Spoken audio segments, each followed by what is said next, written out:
اللهم لك الحمد كله. اللهم لا قابض لما بسط ولا باسط لما قبضت ولا هادي لمن أضللت ولا مضل لمن هديت ولا معطي لما منعت ولا مانع لما أعطيت ولا مقرب لما باعت ولا مباعد لما قربت.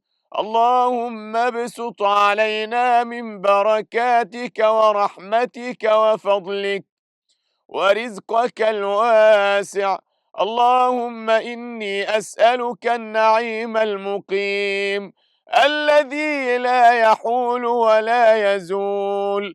اللهم إني أسألك النعيم في الجنة والأمن يوم الخوف.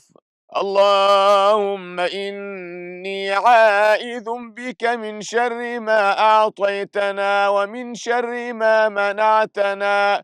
اللهم حبب إلينا الإيمان وزينه في قلوبنا وكره إلينا الكفر والفسوق والعصيان واجعلنا من الراشدين.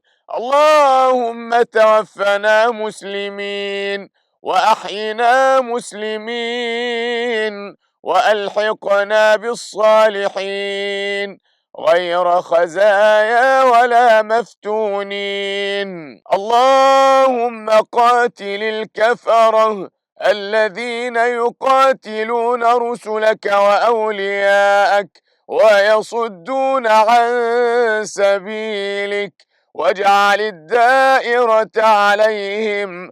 اللهم قاتل كفرة الذين أوتوا الكتاب برحمتك يا أرحم الراحمين.